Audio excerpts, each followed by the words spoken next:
Guys, yun, hello mga smoky. Ngayon ay andito na naman tayo, ay magbibigay na naman tayo tungkol sa kaalaman sa pag-avocado.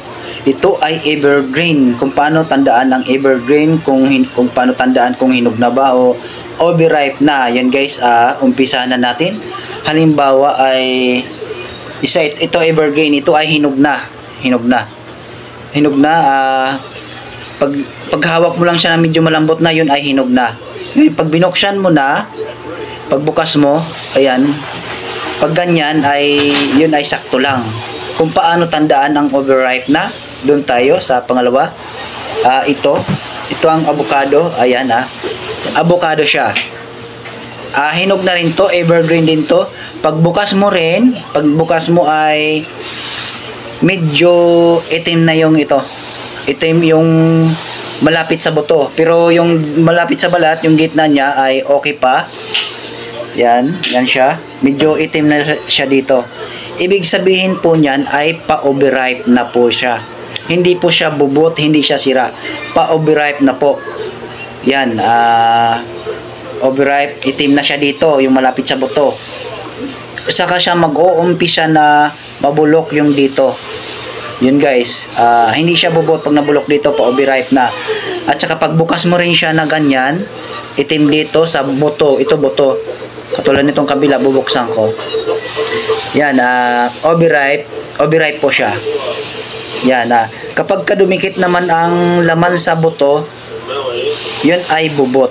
Yun, kapag dumikit ang laman sa buto, yun ay bubot. Hinog na, tapos pabulok na siya dito.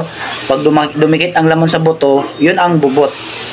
Kapag hindi naman dumikit, tapos lang itim yung laman at nag-umpisa dito mangitim, yun ay overripe. Yan guys, sana'y naintindihan nyo, sana'y naliwanagan kayo sa sinabi ko.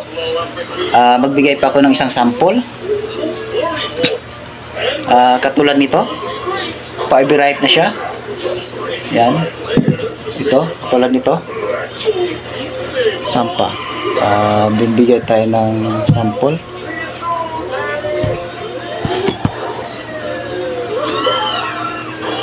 Ito, katulad nito. Overripe na rin to, hinog to, ayan. Medyo matigas pa siya, pero pag binuksan mo, ayan, hinog, pero pa-overripe na siya. Ayan.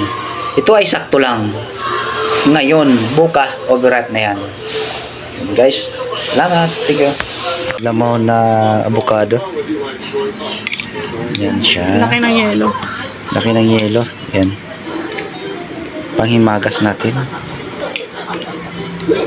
Lagyan natin ng gatas yan.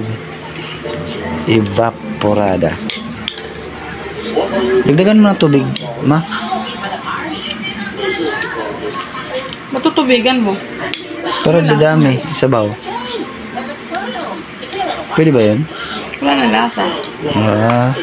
Kailangan pala hindi na tubigan, kundi gatas lang talaga, evap.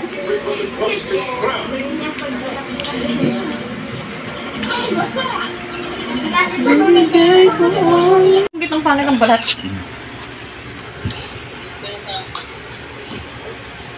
Paalis na sila pa? Oo, alis na.